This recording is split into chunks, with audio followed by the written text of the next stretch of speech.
partir de agora, você está de cara com Marcelo Lima.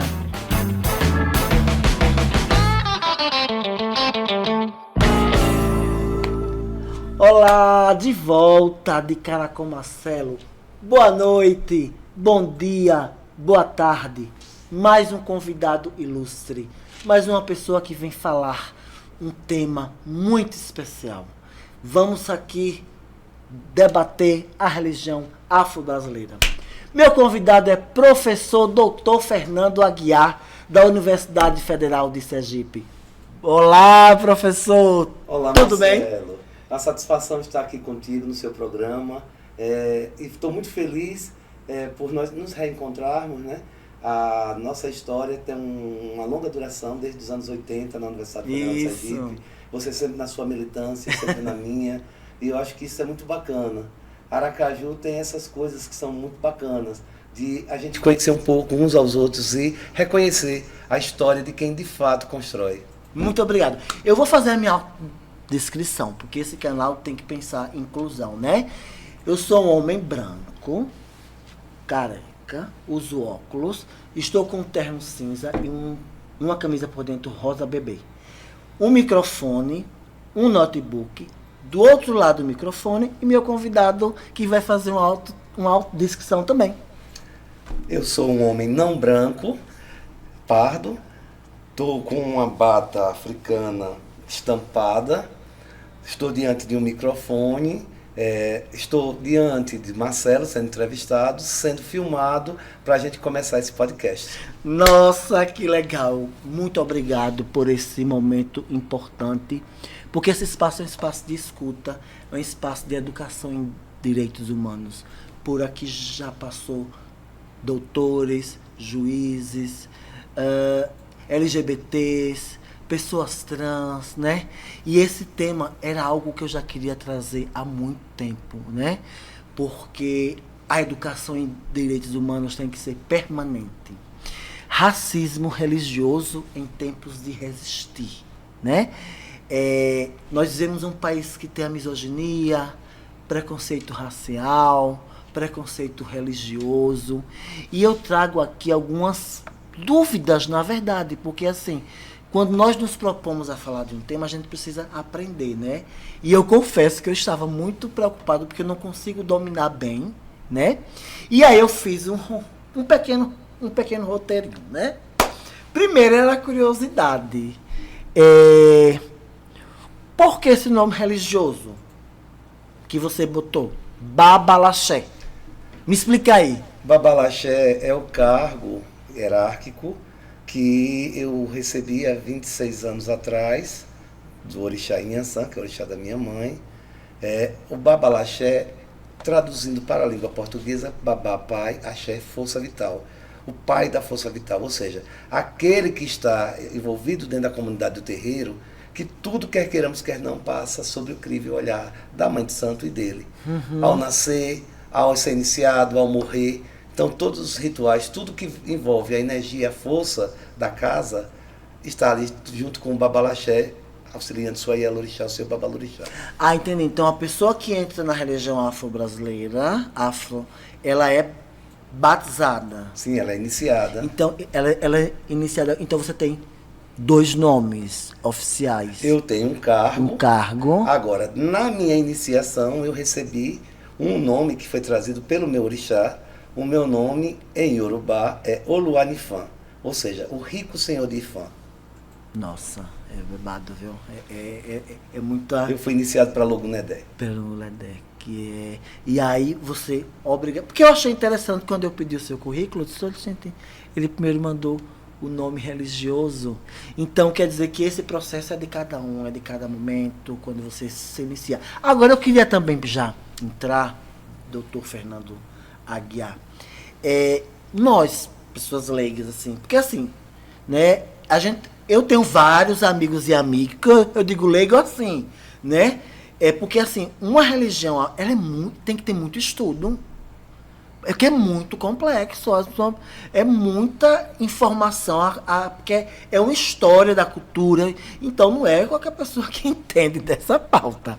A gente anda, eu já fui para festa de amigos, né? Em casa, quando meu avô tinha um santo de Xangô, mas eu nunca fui realmente, oficialmente da religião. E para nós, eu queria entender como é que nós podemos entender, né?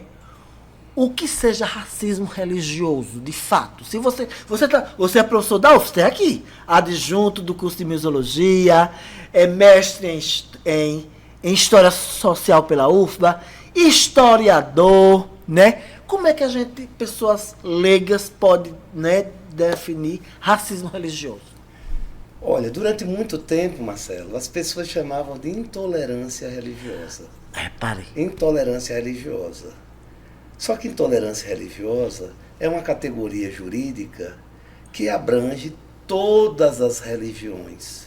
Aquelas religiões universais e as não universais, como no caso as religiões afro-brasileiras. Afro-brasileiras, que eu aprendi O agora. problema todo é que não se trata apenas de um comportamento institucional, social, pessoal, individual, de intolerância para com os praticantes e as praticantes do candomblé, da umbanda, da quimbanda. Se trata de uma ação racista, porque veja bem, eu não sou um homem negro. Eu pratico uma religião que foi trazida pelos pretos, que veio de África, que a partir da diáspora foi reconstruído, ressignificado no Brasil. Eu sou rechaçado e sou vilipendiado, eu sou humilhado às vezes, sou destratado pelo fato de eu fazer parte de uma religião que é de preto. Um não preto no universo preto se associa como se fosse um preto. Então, não se trata apenas de ter uma questão religiosa em si. A religião é marcada por uma discriminação, por um racismo, porque vem a pecha da questão da raça. Ou seja, qual é a origem da religião? Você não vai ter racismo religioso com cristãos, com islâmicos, com católicos, com judeus. Você tem outros tipos de jogos de discriminação. E aí eu me lembro a saudosa Macota Evaldina, da Bahia, quando ela disse: nós não queremos ser tolerados, nós queremos ser respeitados. Tolerar, no senso comum, é você suportar, você aguentar pulso. A gente não quer ser suportado, a gente quer ser respeitado. Você não precisa aceitar, você precisa conhecer e dizer: aquele que é diferente de mim em nada me empobrece. Nossa, tá vendo que eu já sei uma aula, eu não sabia disso. É por isso que eu digo que é babado, eu queria explorar, porque realmente eu aprendi agora. Eu usava intolerância religiosa. Então, o correto é o racismo mesmo religioso, porque é justamente porque os pretos vieram. Nossa, legal, muito bom. Em âmbito nacional, quando foi se discutir a legislação para criar um PL sobre a intolerância e o racismo, os militantes das pautas de direitos humanos e que têm uma relação afetuosa, de respeito, de defesa dessas religiões minoritárias, eles quiseram impor a ideia de o PL tem que se tratar de racismo religioso. Mas a bancada evangélica e as outras bancadas não aceitaram, porque elas não são vítimas. Elas não são vítimas. São religiões que foram construídas a partir de pessoas brancas, não necessariamente negras. Então não estaria contemplado. E foi uma luta grande aqui em Sergipe para que a lei sergipana inserisse intolerância e racismo religioso. Nossa. Que foi uma negociação para que a bancada evangélica aceitasse o racismo religioso, mesmo a contragosto, mas que permanecesse intolerância. Quando eu estava pensando antes, repara o quanto isso é importante a gente se informar, né? E falando nisso, Fernando, eu queria, assim, porque a gente sabe o quanto o quanto é importante você ter esse conhecimento histórico, né? Eu quero que você me complete, né? Esses seus títulos: professor adjunto do Departamento de Museologia, professor permanente de pós-graduação em arqueologia, mestre em História Social pela UFA Bahia, licenciado em História, Comunicação Social. Você escolheu também, porque tem que ter um profundo conhecimento, né? Você sempre focou os seus estudos como uma meta para juntar com essa questão religiosa sua, porque a questão afro-brasileira tem que ter um conhecimento histórico, né? E você é uma pessoa incrível, de um currículo incrível, Fernando. Assim, parabéns, assim, é muito importante ver homens, né, na religião afro. Não estou discriminando quem não tem essa conceito, mas sempre foi um foco em sua vida. Fale um pouco dessa história acadêmica sua, porque eu fiquei assim, cara, que currículo maravilhoso. Em 88, eu entrei para a Universidade Federal de Sergipe e, ao mesmo tempo, entrei para o curso de comunicação na antiga FITS, que hoje é a UNIT. E fiz os 2 cursos ao mesmo tempo. E 88 foi um ano muito referencial para todos nós, centenário da abolição, a Constituição. Eu lembro. E aí eu via que as discussões referentes às questões étnico-raciais não eram pautadas dentro dos currículos. Você já teve esse site.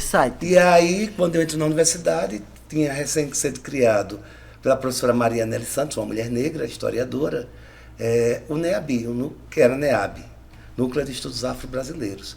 E eu me filiei ao NEAB e passei a militar. Em 1988, né? E eu passei a militar nessas questões de discussão entre etnicidade e racialidade. Terminei os 2 cursos, fiz uma especialização internacional através do CEAL, financiada pela Fundação Ford dos Estados Unidos, em parceria com a Fundação CEF da Holanda, que é a fábrica de ideias, e lá eu me especializei em etnicidade e racialidade. Depois fui fazer meu mestrado em História Social na UFBA e fui trabalhar com epidemiologia histórica, com ênfase na questão racial. E no doutorado, eu fiz doutorado em educação, eu tratei do que estava acontecendo naquele momento, que era a Lei 10.639, que é a lei que trabalhava a questão da obrigatoriedade do ensino de História da África e cultura afro-brasileira nos currículos, nas múltiplas modalidades de ensino. Você focou também, você quis... Sim, então minha trajetória toda foi etnicidade e racialidade. E isso deu um suporte para mim, porque para mim a minha maior faculdade, a minha maior universidade foi o Candomblé. E tem sido o Candomblé. É isso que eu vou entrar agora. Tem sido o Candomblé. Por quê? Porque a outra universidade, ela me muniu de ferramentas para sair na defesa daquilo que eu acredito do meu povo, da minha gente. Ou seja, sair na defesa do terreiro, das comunidades de terreiro, das pessoas de terreiro. Eu vejo, você está sempre na frente, você sempre é essa referência. Na verdade, a gente vai ficando velho dentro do Candomblé, e é velho mesmo, não é idoso. Velho para nós não tem esse sentido ocidental de ser o que é descartável. O velho, na verdade, é uma biblioteca. E à medida que a gente vai envelhecendo dentro do Candomblé, dentro da hierarquia a gente passa a ser mais respeitado. Uma vez que, diferentemente das outras religiões, a nossa religião é ágrafa, não tem escrita. Os povos que trouxeram para cá não tem escrita. Então tudo é baseado na oralidade. Então, um velho, uma velha, é uma biblioteca viva que nós temos. Quando nós perdemos um velho e uma velha, uma biblioteca inteira é destruída. Então, a gente vai ficando mais velho, vai tendo respeito pela trajetória da gente, pela forma de conduta da gente, pela sinceridade, pela dedicação com que a gente exerce as relações sacerdotais nas comunidades de terreiro.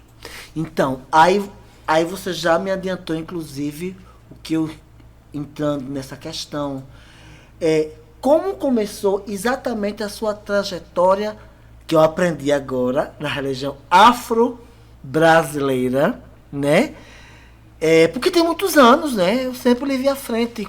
Conte um pouco isso, como foi que você pegou e aí já começou a trajetória. Eu venho de uma tradicional família paterna, extremamente católica, conservadora, de latifundiários. Nossa. E eu sou filho único de homem, sou mais velho, sou primogênito. E meu pai queria que eu fosse ser padre. Aí eu disse que, como eu não fui ser padre, eu estou padecendo até hoje. Padeço na vida e padeço na universidade para fazer os padres semestralmente. É brincadeira. Então, eu nunca tive contato. Eu sou um homem beiradeiro, nasci no Baixo São Francisco, em Propriá. E eu fui criado praticamente mais com a família de minha mãe, que é uma família humilde. E nós tínhamos uma rezadeira que frequentava a casa, Dona Lourdes, de Propriá, Dona Lourdes da Cebola, chamada Dona Lourdes da Cebola. E ela tinha sessão de mesa branca.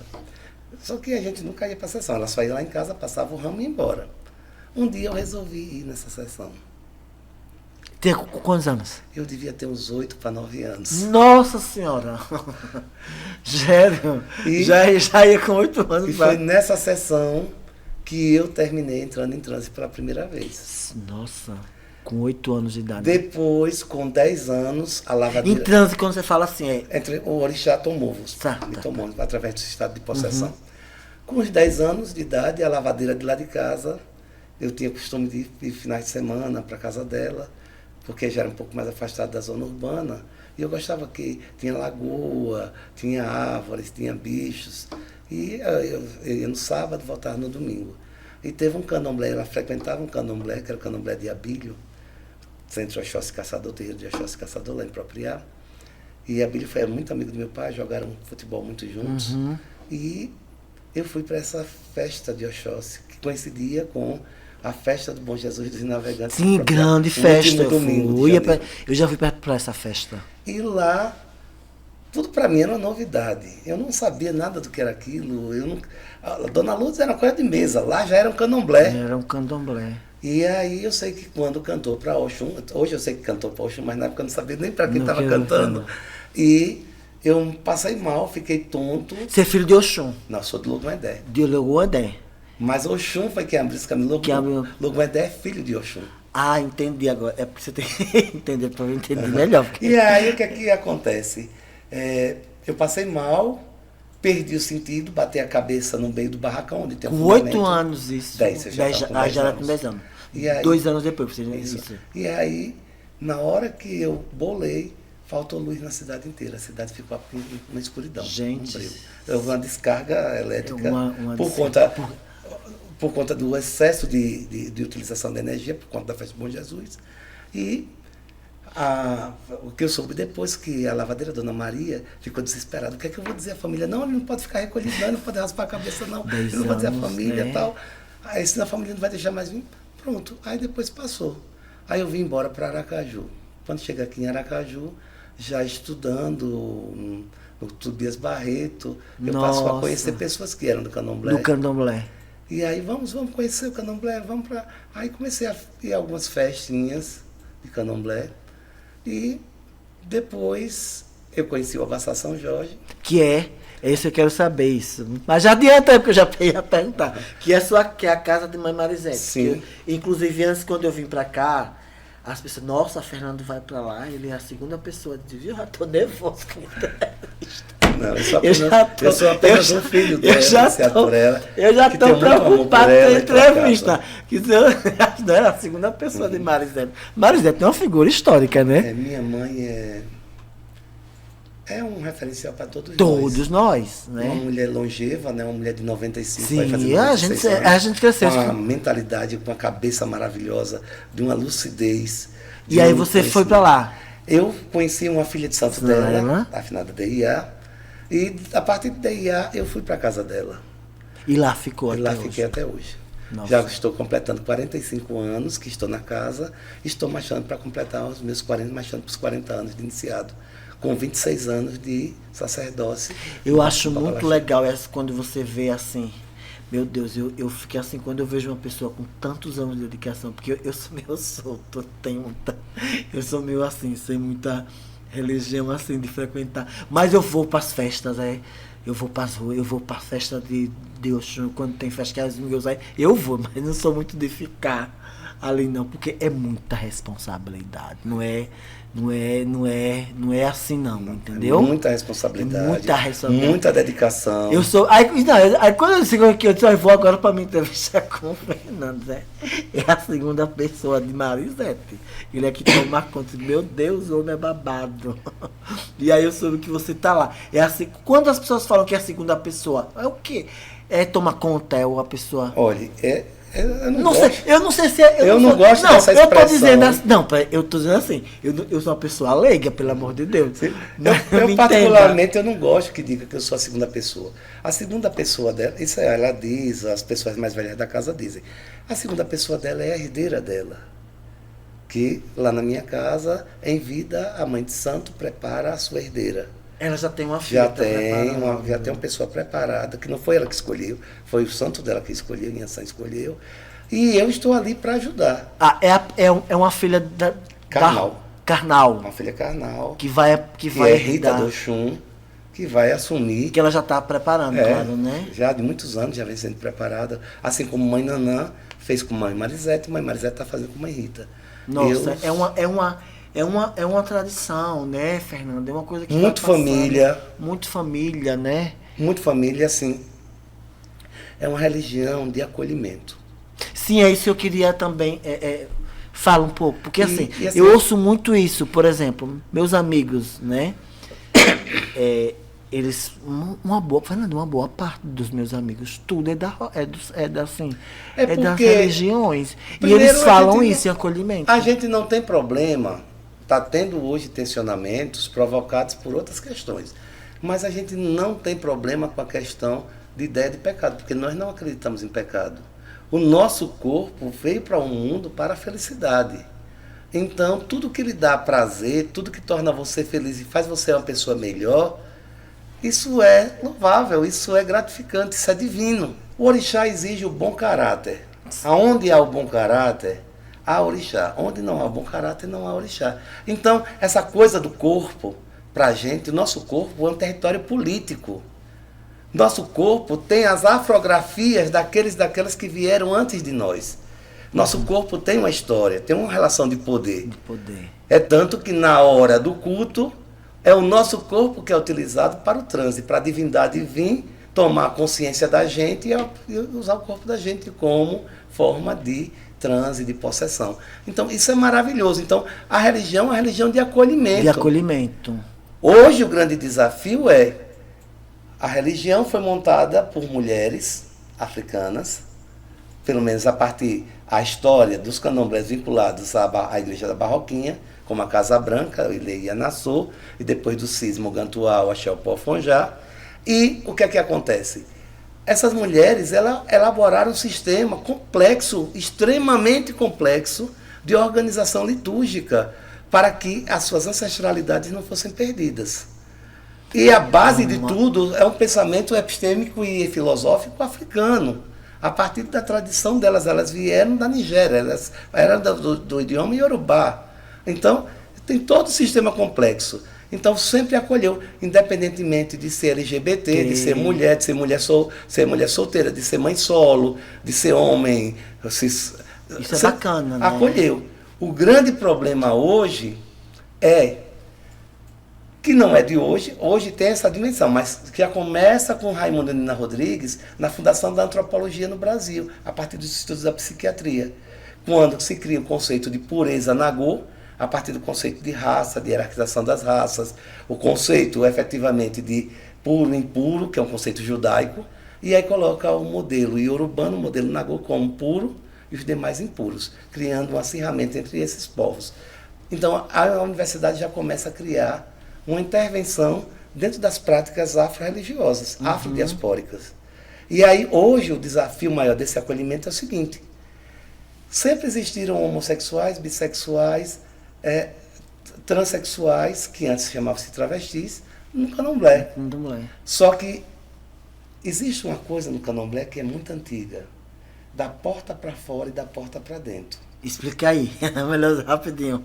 Os mais velhos sempre dizem: a sua vida particular Não interessa ao candomblé da porta da casa para fora. Agora, aqui dentro, você tem que rezar a novena de Dona Canoa. Você tem que se enquadrar dentro do que a hierarquia se estabelece. E aí, veja bem, com as lutas sociais, que a gente reconhece que são lutas maravilhosas, são lutas justas, dignas, até por questão de reconhecimento de direito humano mesmo, de condição humana, essa população LGBT começa a adentrar no campo da teoria queer, que é uma coisa acadêmica. Uhum. E a partir dessa coisa acadêmica quer impor ao terreiro. E aí você tem um choque. Ah, entendi. Que é um choque tanto geracional, porque as mais velhas que estão lá não vão aceitar essa juventude que está chegando com essas coisas novas.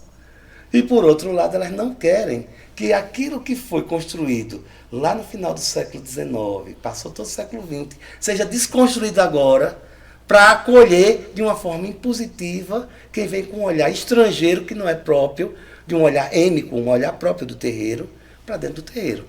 Então, assim, é complicado, porque a religião sempre foi de acolhimento, mas existem certas questões que é a intervenção do universo universitário, do mundo acadêmico, no mundo religioso. E você vive nesse? Sim. Você é totalmente Sim. acadêmico. Aí se você me pergunta, você é contra, você é a favor? Eu não sou contra, nem sou a favor. Agora. Eu acho que as pessoas acho que as pessoas têm direito à sua dignidade, à sua vida. Agora, o que não pode é a gente impor. Não é porque eu sou de candomblé que todo mundo tem que ser de candomblé. Aí também é uma coisa muito desagradável.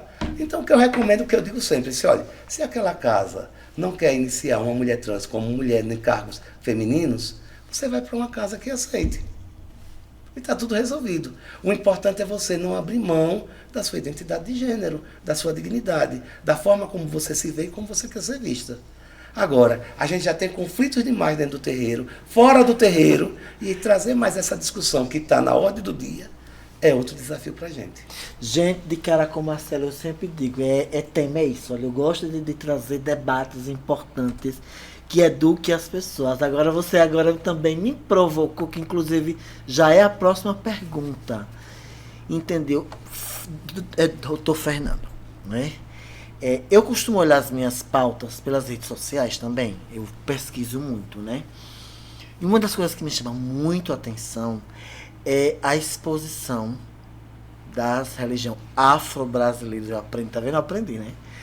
Dentro das redes sociais. Porque, assim, eu fico olhando, tem alguns perfis que eu até te mandei, Fernando. Sim. São perfis que eu fico observando. Eu queria, como um grande especialista, como uma pessoa acadêmica, formada, doutor, eu queria ouvir sua opinião. O que é que você acha dessas superexposições? Porque eu não vejo, assim, eu vou lhe dar uma opinião.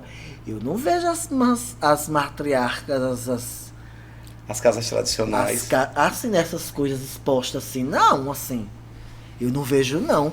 E aí, sabe, Fernando? É complicado. É uma opinião minha. Eu queria ouvir de você. Até mandei aquele perfil, lembra? Sim, Fernando, sim. Me explique aquilo ali. O que é que você acha?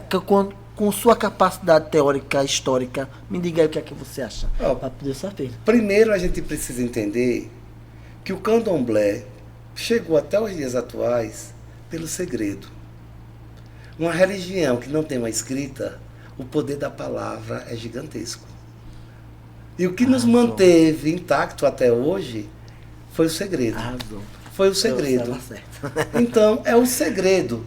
Só que, e aí às vezes causa até um tensionamento entre alguns mais velhos, quando eu digo, o segredo é para os de fora. Porque para nós, os de dentro, não há segredo. O segredo é saber que não há segredo. Só há segredo para os de fora. E, veja bem, como a religião é um fenômeno social também, a religião não pode estar desassociada do que está acontecendo na sociedade. Desde o século XX, nós vivemos um século praticamente da descontinuidade da informação. Um século que avançou efetivamente a ideia de novas formas, novas ferramentas de comunicação de massa. E aí você tem as redes sociais. Por outro lado, o candomblé está passando por um momento diferenciado.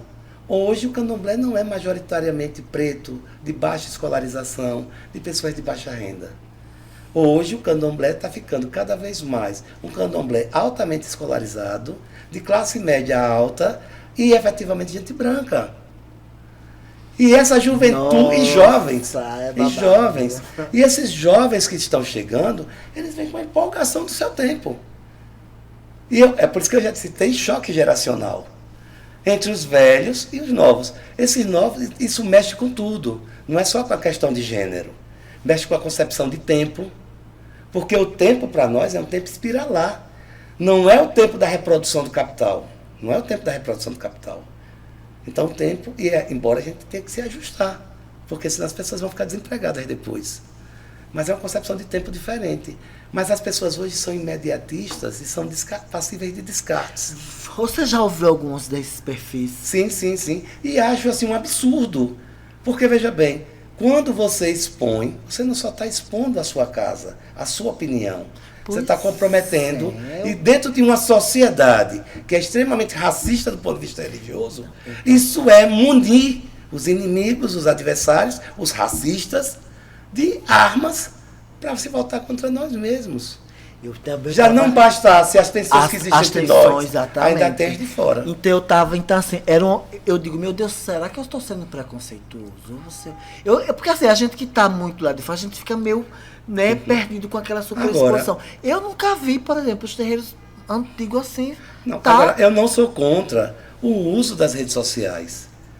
Também não, Fernando. Agora, de uma forma coerente, racional, de uma forma que o que você vai publicizar ali, você utiliza como um mecanismo de reeducação para as ações antirracistas, antitolerantes, que sejam mais atividades voltadas ao conhecimento. Porque, na verdade, a gente só teme o que desconhece. Exatamente. E a nossa religião... Maravilhoso, Fernando. E a nossa religião foi o tempo todo, e continua a ser demonizada, ridicularizada, racializada, preconceituosamente tratada. Por quê? Porque, na verdade, eles sempre quiseram saber de nós, não a partir de nós, mas a partir da ideia equivocada que eles constroem sobre nós. E aqui na experiência histórica brasileira, o preto veio na pior condição possível. O indígena aqui teve que se adaptar à condição pior possível também. Você chega... 13 de maio aconteceu em 1888. O 14 não aconteceu, porque em menos de 2 anos, os militares com os cafeicultores do Oeste Paulista e os produtores de leite de Minas deram um golpe, acabaram com a monarquia. Não houve indenização para os escravizados. Os escravizados, dormiram escravizados e acordaram libertos. Mas para ir para onde? Para viver de quê? O primeiro Código Penal da República, ele é radical. Ele é radical. Inclusive colocar as nossas práticas religiosas como contravenção penal, impede igualdade com a prostituição, com o charlatanismo, com o alcoolismo, com as jogatinas, ou seja, e aí começa todo um processo de perseguição. A república, que é coisa do povo, que deveria ser para todos, só reforça, porque o negro solto, o negro liberto, sem ter para onde ir, ele torna-se um vadio. Aí vem a lei da vadiagem, onde 2 ou 3 pretos estiverem juntos, que não tenha carteira de trabalho, que não tenha residência fixa, eles são vadios, têm que ser presos. E aí envolve o batucajé, que tem a questão do incômodo do sossego público, que tem a questão da bebida, que tem a questão da celebração, que tudo de preto é celebrar. Esse Brasil tem uma coisa fantástica e maravilhosa que aprendeu com os pretos e as pretas. Quando a gente tem todos os motivos para chorar, a gente celebra, a gente faz festa. E a gente faz festa de uma forma muito solidária. Eu chamo o meu vizinho traz um pedaço de carne, o outro traz uma feijoada, o outro traz... E a gente senta na rua, a gente pega um balde, toca e faz alegria. O candomblé é isso. É isso. O candomblé é Nossa, partilha. como é bom saber que... Então, é isso que eu acho legal de trazer, que eu sempre estava querendo trazer esse tema para cá, que esse conhecimento, vocês passam isso para a juventude de vocês nos terreiros, né? E isso é muito importante, isso é educação permanente, gente. Isso é educação em direitos humanos. Esse espaço, para mim, é uma educação de direitos humanos. Mas aí eu já entro, porque eu fiz uma vai me levando a outra, né? Eu queria que você me explicasse, Fernando, porque, por exemplo, quando eu disse que eu estava preocupado nessa entrevista porque eu não conhecia o tema. Você está conduzindo de uma forma tão Não, brilhante. mas eu estava muito preocupado, porque é um tema que a gente tem que ter. Eu mesmo, quando vou falar da religião afro-brasileira agora, eu tenho que ter cuidado, porque eu digo pra mim. Mas tem algumas coisas, será que a gente não reforça? Eu tenho até medo de dizer isso, assim, por exemplo, quando a gente tá. Existe uma coisa no Brasil, assim, que as pessoas, eu não sei se é preconceito, eu queria que você me explicasse. Ah, todo mundo tem um pé na macumba. Ah, fulano é macumbeiro. Ah, fulano, a macumba. Assim, esses termos, assim, eu fico preocupado, assim, dizer. Eu nunca, quando falo de religião afro-brasileira, eu não dou muita opinião. Pronto. Eu não dou muita Vou opinião. dar um exemplo bem comparativo, mas assim. Eu quero Uma saber de. diferença muito É grande. preconceito? É preconceito, sim, por de fora, em relação aos de fora. Ah, tá. Por exemplo, no movimento LGBT, um viado pode chamar outro de viado. Isso. Mas Então- quem não é LGBT não pode chamar, não. Isso. Porque não é. Então, um macumbeiro pode chamar outro de macumbeiro. Ah. Agora, quem não é, até porque macumba é um instrumento musical. Uma macumba é um instrumento musical. Pois. Aí vem a ideia de barulho. Barulho incômodo ao sossego público, ou seja, desordem, samba, pagode. Nossa. Então, desordem.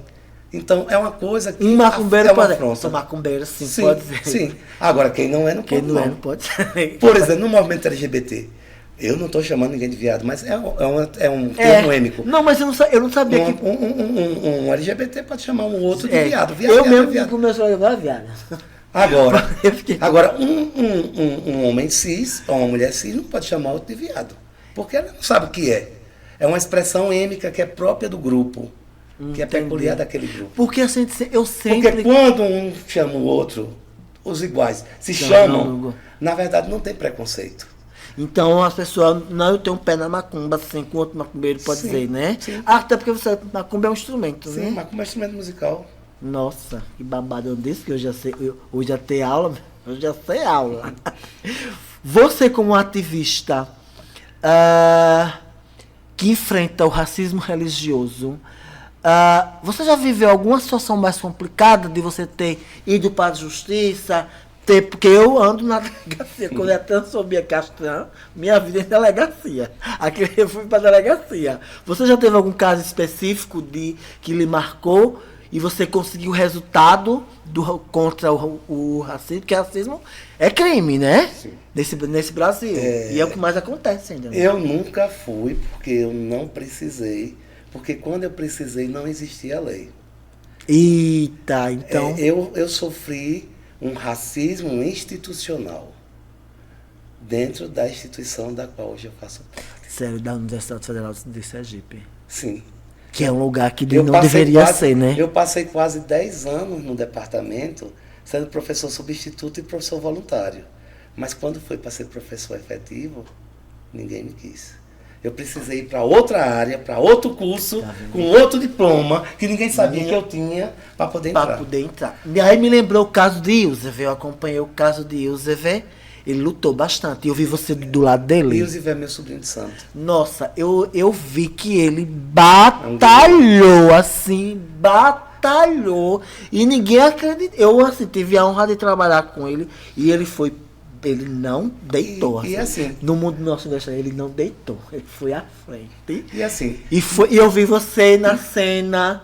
nesse tempo presente, Foi linda aquela cena, você. Ele é seu sobrinho de santo. é meu sobrinho de santo. Eu chego e me arrepio. Foi lindo demais aquela cena. Foi lindo. No tempo Lindo, dele, lindo, nesse lindo. tempo da luta dele, que foi uma luta gigantesca, Não tava no roteiro. ele tinha aparatos jurídicos que davam suporte. Ele No meu- sempre dizia. No meu caso, não. Na minha época, em 88, não tinha ainda. Em Nem. 88 não tinha. 97 não tinha.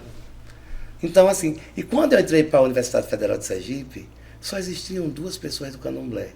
Eu e um outro irmão de santo meu, Sério? que era o saudoso Paulo César Umbelino de Oliveira Taleci, que era do departamento de biologia, que fez mestrado em biologia. Meu Deus, então que deve era ter professor sido. substituto de lá. Deve ter sido terrível. Então, assim, as pessoas me olhavam, por exemplo, pessoas que eu sempre tive a maior admiração, que eram grandes intelectuais da universidade, me paravam no corredor e diziam assim: menino, mas você é de uma família tão boa. Você é um menino bonito, inteligente. Deixa de fazer essas coisas de preto.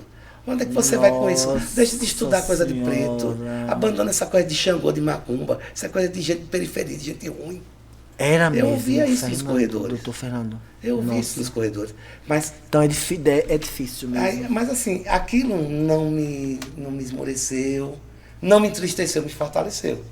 É O tanto que não lhe derruba, o que não derruba faltava. E aí foi bem interessante, porque assim, eu sabia quem eram esses intelectuais, mas nunca deixei de respeitá-los, não concordava com eles, mas eles também, mesmo sendo racistas comigo, eles tinham carinho, cuidado comigo, apesar de inconscientemente ou conscientemente me machucar. Mas eu nunca saí feliz. Você se sente magoado, Fernando? Não, eu não me sinto. Não tem mágoa. Porque não. eu tenho uma coisa que eu tenho não mágoa, sinto, assim. Eu não sinto mágoa, sabe por quê? Porque deve ter sido difícil. Em 1988 não tinha lei praticamente nada. Não, Eu era viadinha, pá, tampar na rua e ficava calado. Não tinha lei. Sabe, para mim, foi uma coisa terrível e ao mesmo tempo contraditoriamente maravilhosa. Porque ele fortaleceu? Eu tive que aprender a andar sozinho com os meus próprios passos. Eu só tinha por mim, minha ancestralidade e uma história de homens e mulheres que vieram antes de mim, que passaram por situações piores do que as que eu estava passando. Mas Isso aí me você não fortaleceu. acha que essa questão da sua religiosidade afro não lhe fortaleceu nessa luta, Sim, não? sim, Claro, sim, porque sim. não tem, você não tem... Sim. Eu acho que tem que ter uma estrutura por trás Sim. de você suportar. E você começar a estudar a questão de etnicidade, de racialidade, de preto, de indígenas, de pretos e de indígenas, dentro de uma universidade extremamente legalista, altamente elitista, burocrática, Não foi brincadeira? E hoje a universidade está uma maravilha. Gente, meu departamento, nós temos pessoas do candomblé, professores do candomblé. O departamento de arqueologia tem pessoas. Hoje os departamentos têm pai de santo, mãe de santo dentro do departamento do candomblé. Isso é um então, avanço. hoje né, é um Fernando? avanço. Hoje você tem uma juventude que é do candomblé que está dentro da universidade. E isso é maravilhoso. Isso é maravilhoso, não desmerecendo os que não são. Os que não são, Mas sim. está sendo a oportunidade de outra coisa. A questão das cotas foi uma grande vitória política Sim. dos movimentos sociais negros Também organizados. concordo. Também Porque, concordo. veja bem, eu faço parte das bancas de aferição de heteroidentificação da universidade. Ainda E tem hoje isso. sei, Babado, viu? e hoje sei o quanto a nossa universidade está ficando empretecida. Nossa, que bom Isso é maravilhoso. isso. Infelizmente, ainda majoritariamente nos cursos noturnos, porque as pessoas pretas precisam trabalhar. E não pode fazer o curso diurno.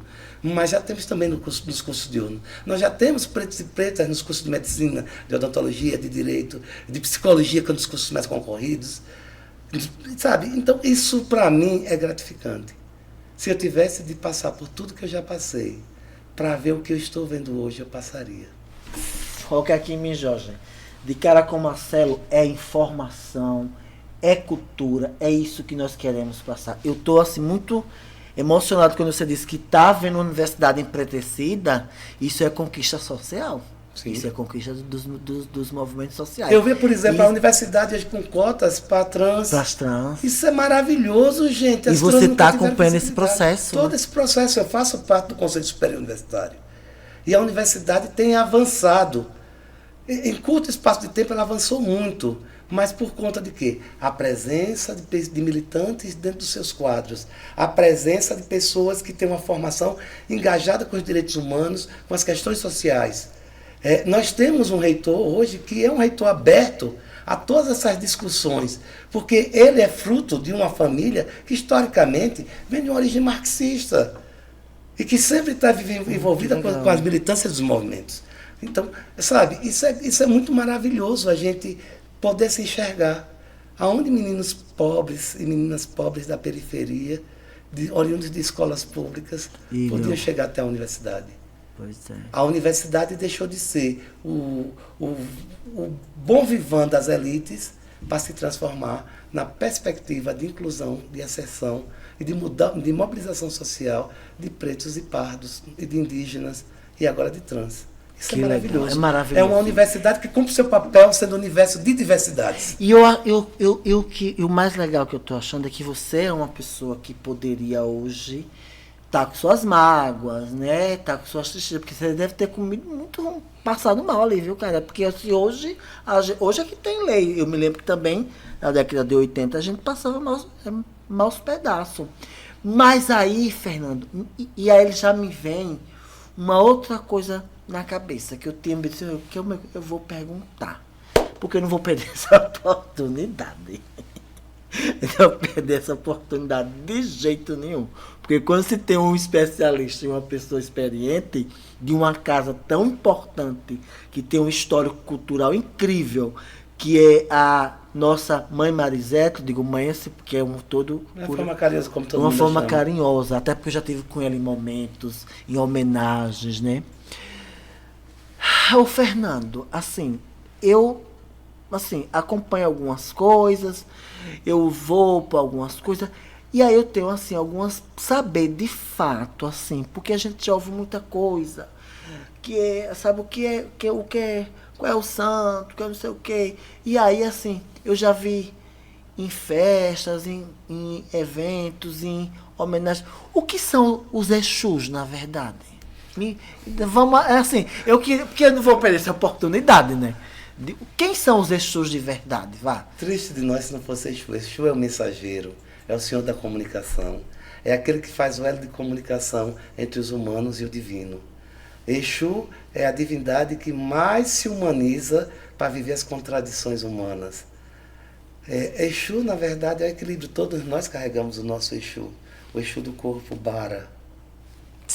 E é quem conduz a gente a ser quem somos, a sermos contraditórios, a sermos alegres e tristes, ou seja, a lidarmos com as contradições. Porque a filosofia africana, principalmente as epistemologias iorubas e bantus, elas não são maniqueístas, não são escatológicas, nem são salvacionistas. Vamos lá.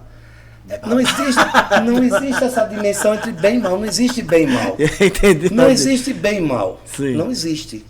O bem e o mal é o que você faz para você e para o outro. E por que se endemonizou muito o Exu? Ora, Assim, eu tô dizendo assim, né? O que eu... isso já Não. vem do processo dos missionários, dos católicos, dos padres, dos freis que vieram para cá. Porque, veja bem, Exu é uma figura muito enigmática. Exu é representado por um falo. Ora, em uma religião cristã em que o corpo é a ideia de pecado original, e que o falo é sinônimo da imoralidade, e que o sexo é só para a procriação, onde há negativa de qualquer forma de prazer, e Exu é o prazer, então não podia ser coisa de Deus, tinha que ser coisa do diabo deles. Só que nós não temos diabo, nós não temos anjos. Nós temos orixás na tradição iorubana, ou voduns na tradição Jeje, Fombê, ou, na verdade, os inquices, paquices, que são da tradição bantu. Então nós não acreditamos em anjo nem em demônio. Tem que estudar, meu amor. E aí, veja bem, Que é a ignorância, É a babado, falta de viu? conhecimento Tem que estudar. faz né? com que é muito fácil você tirar a culpa de si e jogar para o outro, demonizando o outro, como forma de você se sair bem numa história em que você não conhece. Então, é o que historicamente sempre fizeram. Mas graças a Exu, Laroye, Exu Omojubá, criou-se um movimento no dia 25 de dezembro, que é o dia de nascimento, em tese, da data cristã, nascimento de Cristo. O povo iorubano criou um movimento, o Exu não é o demônio, não é Satã. Porque, inclusive, a Google, quando você colocava o Google Tradutor, Exu, aí colocava a tradução, era demônio.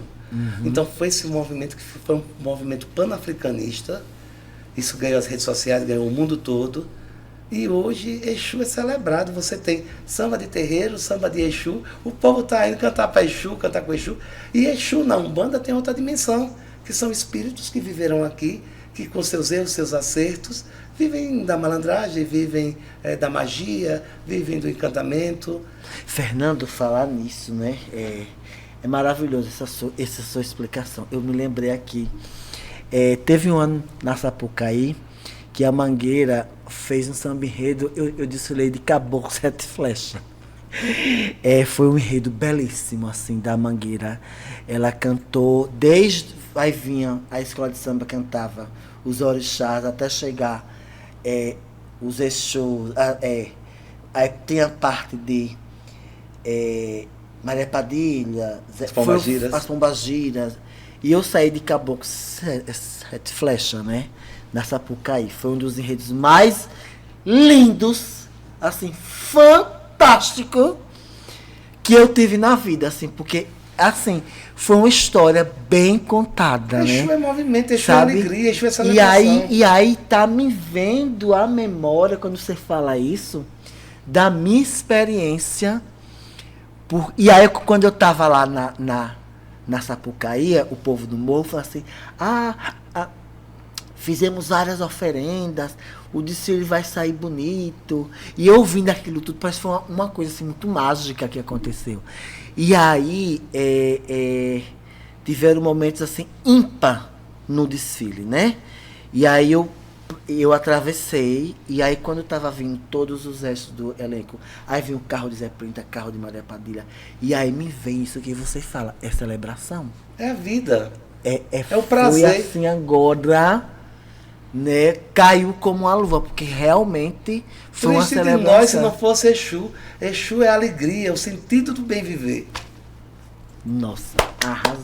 É babado, eu disse que essa entrevista hoje ia ser babado, assim. Se você tivesse agora a oportunidade de estar em um estádio de futebol, que todas as pessoas de religião afro-brasileira fossem ouvir você, qual o conselho que você daria a esses filhos, esses jovens? Que essas pessoas vão construir o futuro agora. O que era que você diria como essa pessoa experiente, bacana, de luz, que me traz essa... porque eu realmente... é por isso que eu queria que você viesse com calma, porque eu queria estender o programa, mas vamos lá. Qual a sua opinião, qual o seu recado que você dava com essa sua ancestralidade? Eu diria o que aprendi com meus velhos e minhas velhas. A árvore que Olorum plantou, ninguém pode arrancar. Nós somos ancestrais. Os mais velhos, as mais velhas, o que nós herdamos dos nossos e das nossas, ninguém ousa nos tirar.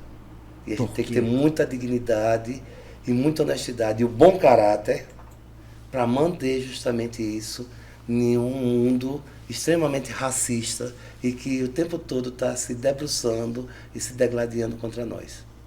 Nossa, opa! Agora nós temos que ir à última fase da entrevista, que é o bate-bola rápido, que você não tem muito tempo para pensar. Se pensar, eu corto na hora, né? E aí nós vamos para as considerações finais, você fala, eu falo, e a gente encerra o nosso De Cara com Marcelo, que está aumentando nossa audiência, viu?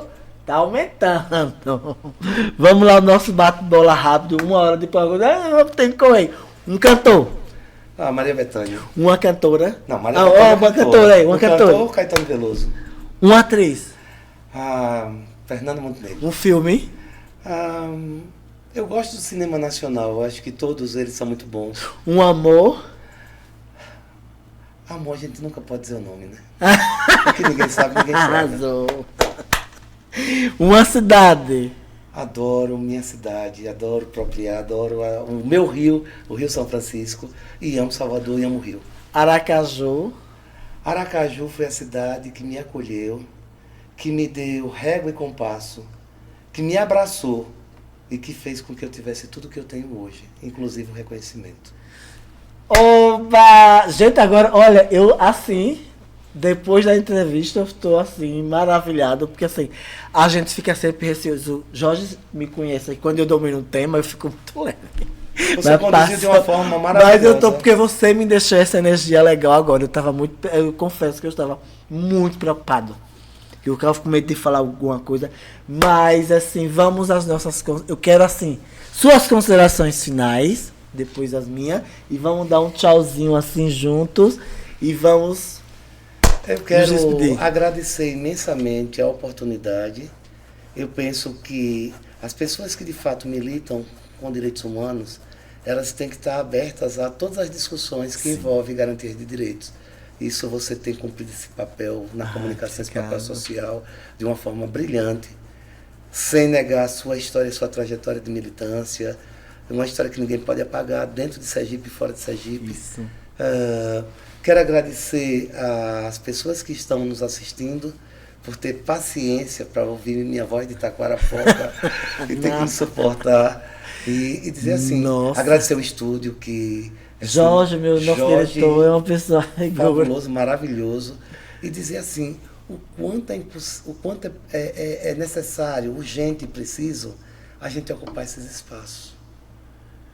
Eu sou de uma tradição que não é a fé quem salva, porque a gente não quer salvar nada.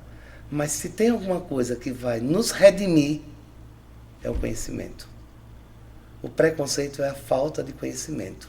Porque quando você conhece, você não tem preconceito, você tem um conceito. Então é necessário que a gente transforme a partir do conhecimento. E o conhecimento tem que partir daquela categoria mais cara da antropologia, que é a alteridade. É respeitar o outro na diferença, porque a diferença do outro não te torna inferior nem superior, mas faz com que você aprenda a ser e a ter o que você não tem. Gente, eu quero demais, Fernanda. Assim, eu costumo dizer que eu quero qualidade de debate. E isso aqui me enche a alma, me preenche muito. Isso aqui é uma coisa muito boa, porque eu consigo ouvir. Já passaram por aqui. E eu tinha muita vontade de trazer essa discussão, porque o preconceito ainda é muito grande e a desinformação é muito grande. E aí você traz todo esse conhecimento histórico, toda essa sua capacidade científica, e a união dessas, a questão científica e a questão religiosa sua é muito forte. E aí eu, conversando com algumas pessoas, eu vou conversar com nossa, que legal. Várias pessoas disseram isso. Que bom. Então eu quero. Várias pessoas disseram isso. Então, assim, foi um momento maravilhoso. Eu quero agradecer a sua presença. Agradecer mais uma vez a Jorge por estar sempre me dando dica, porque aqui foi meu primeiro programa de TV. Eu tenho conseguido melhorar e estou sempre recebendo pessoas ilustres. Muito obrigado. De cara com o Marcelo volta com mais um convidado, com mais um programa, levando educação permanente em direitos humanos. É isso que nós queremos para uma sociedade que respeite e a respeito do Estado laico. Que é isso que nós devemos fazer. Vamos dar um tchauzinho para o nosso público. Tchau!